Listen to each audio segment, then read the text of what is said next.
Thank you so much for the support, guys. I'm happy to know that there are still so many people out there who are conquering the board exam despite all of their fears. And honestly, some of the messages have been super touching. Almost makes me remember to get up and to actually film these things while I do have the time. I'm about to get into the per subject topics, but just before then, because I had been finally putting out my study kit, and there have been so many people who also reached out to me personally asking for little previews of like the notes. So I thought I'd do a short video about that first, just to kind of like pave the way and also set up context for the things I'll be discussing in the per subject videos.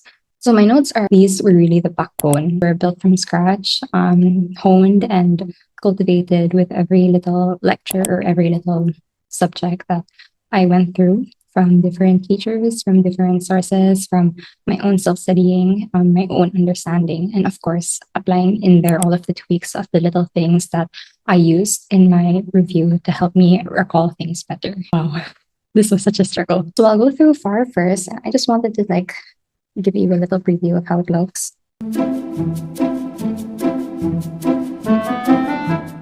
So in my notes, I've also sectioned them off into topics. And so I'll be going through over the list of what's in each subject so far. And secondly, of course, I have AFAR, which was my favorite subject.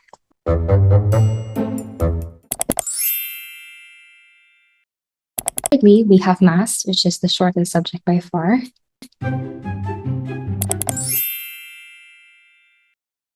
So moving on to the fourth, now we have audits.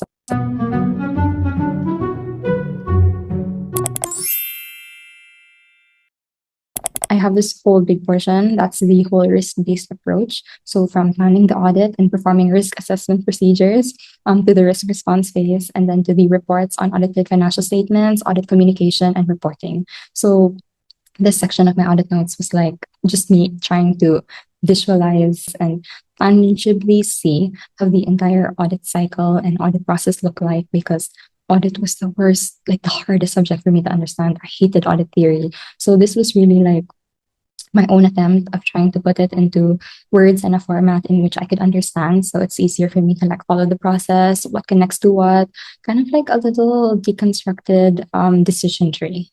And now for our superstar. So number 5, this is RBT, this big piece of work. You see that? It's getting longer and longer.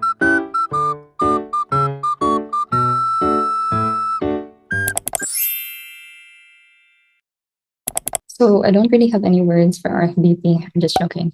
But RFBT is the kind of subject that you can't really condense. I think, honestly, if I was looking at other materials and if I found them short or like way shorter than I expected, that was honestly a concern for me because I know the material in the subject isn't meant to be short. So I'd rather say you go through the full coverage and like you hit the topics. It doesn't have to be super master, but at least you go through all the info, even if it's like info overload at one point, and then from there you just really do your best to familiarize and memorize. That's really it. And lastly, number 6 is tax.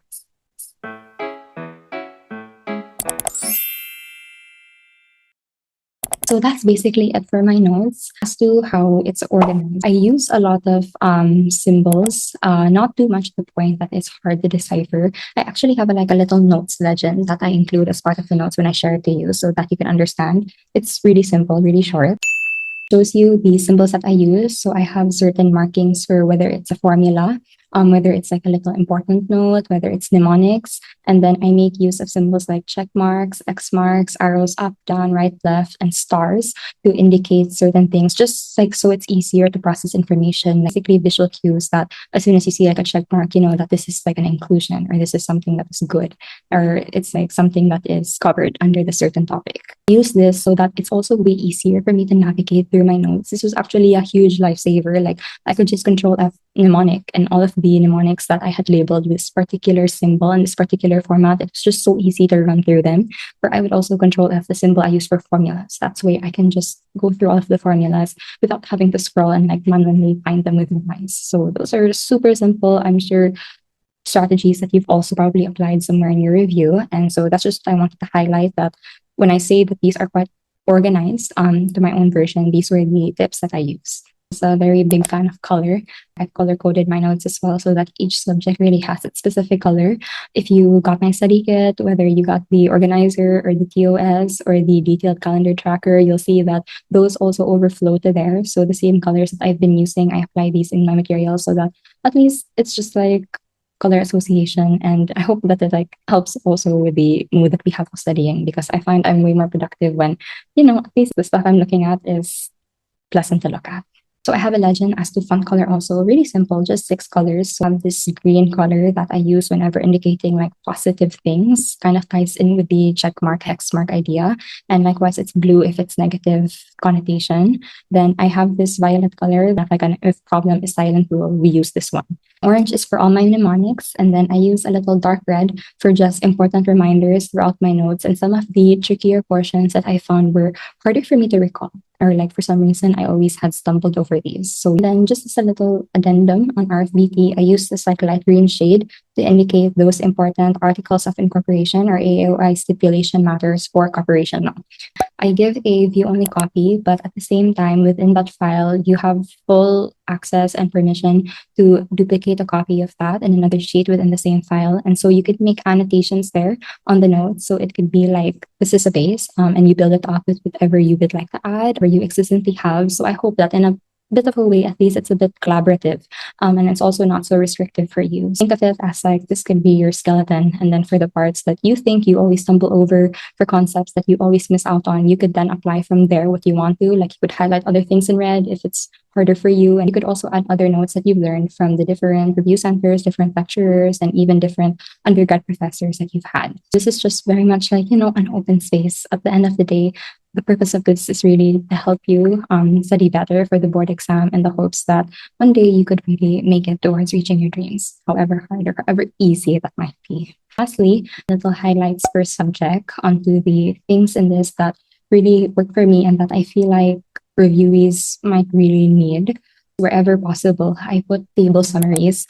As much as possible, I really try to summarize the info in the table so that number one, it's easy to look at. And number two, when you look at a certain table, even if it's a bit big, all the information is there. All the crucial information is there. You don't have to like read this, scroll down, read another thing, and then kind of like connect it together in your brain. Visually, they're all lumped together, they're all put together. And so you can also do comparison and contrast among different things all in one space. Putting that into application a bit for RFBT, most especially, at the very start of the notes, I've compiled this table that lists all of the special laws and all of the relevant details to them. So it's got the title, the acronyms, the RA numbers, which I know we have to memorize, whatever laws that they were amended by, as well as the timeline, so dates as to when they were signed by the president, when they were published in the newspaper of general circulation, and also, very importantly, their effectivity date. And then aside from just the loss effectivity date, also the IRR effectivity where applicable, and if there were any IRR revisions. I have this big, really big table below this that's like the superstar of everything. So I've compiled all the notable periods or thresholds that I had to note for all of the topics in RFBT that applied. So I'll just quickly preview this. You can see a bit how long it is. So this is how it looks like. It's this table over here that's got like 5 columns. So the first one over here is for what RFBT topic it is. So like, for example, this is the insurance law over here. And then so the first column here would be the period or the threshold. So I'll walk you through an example. So for insurance law, for example, I've listed here above 2 years. And then the next column here, this one in the middle, that pertains to like off or from, depending on what's applicable. So for example, above 2 years from the date of issue of policy or last reinstatement. And then this column here is for, which basically means like what is it related to specifically under insurance law. So going back, it's above 2 years, the period or threshold from the date of issue of policy or last reinstatement for payment of proceeds of life insurance policy matures by death of insured. So that's what it relates to. And then the last column I have here is this full text reference. This is just an additional part wherein I took the specific sentence or phrase from within my notes, broken down separately and individually underneath all of these summaries. So that specific sentence or phrase where this period existed, where I listed it in my notes, I copy and pasted that and verbatim here, so that in case, if ever I wanted to go back to that portion of my notes where it talks about this like above 2 years period regarding insurance law, I would just copy and paste the full text reference and find it using Control F, and so I could go to that portion of my notes right away. For all of the things regarding periods or thresholds, also I had applied this little thing wherein I also colored them in a certain blue color and underlined them so that when I look through my notes, you can also pinpoint them more easily. I also have my own summary when it comes to corporation law of the voting requirements. Summary of all the voting requirements for different corporate acts as to both the board of directors, an OSC, or the board of trustees or members. And it additionally indicates whether these are non-voting shares and whether the right of appraisal is applicable for this certain act. MAS has a lot of formulas. In fact, I have this one portion of the notes in financial statement analysis and capital budgeting, where I really like summarize all the formulas as to liquidity ratios, asset management ratios, debt management ratios, profitability ratios, market value ratios, as well as the formulas for FSA, for cap budge, and also other miscellaneous formulas.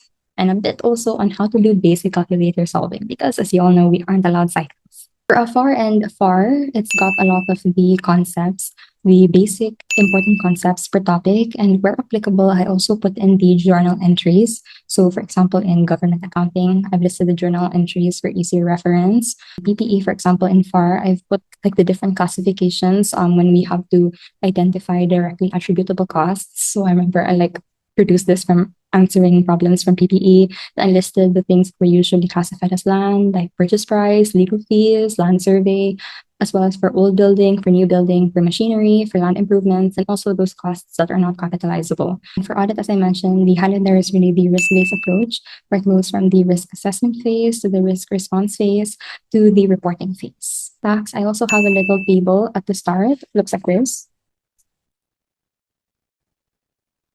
A little table on the different laws that were relevant, as well as their RA numbers and their effectivity dates. I have this table also for the different BIR forms. The form numbers followed by the form title, and then filed by who, as well as the deadlines for them, and then what particular taxation topic in the syllabus or in the TOS they're related to, and a few other notes. So to run you through an example of one, SA tax return is Form 1801, and this one is filed by the executor, administrator, or any of the legal heirs of the decedent, whether resident or non-resident of the Philippines. And if none are appointed, qualified, or acting within PH or Philippines, then it would be any person in actual or constructive possession of any property of decedent. The deadline for this would be 1 year from the death of the decedent, and it's related to the topic of estate tax. And other notes on it is that it's required only in transfer subject to tax or regardless of the state's gross value, where estate consists of registered or registerable property. So yeah, this is basically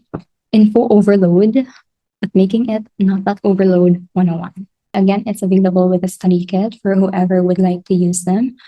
It's in line and it's very much compatible with the TOS tracker, which lists all of these topics and also ties into the organizer, wherein you could put in the calendar schedule of what you'd like to do per day, wherein you could lay out the topic schedule of what you'll be attacking week by week, and where you could also track your progress as to certain exams, pre-boards, or just like your own self-assessment. Also like weigh your averages afterward to see if you're within the passing percentage that you need to hit for the CPALE. So that's it for today. Thank you. See you next time. Bye.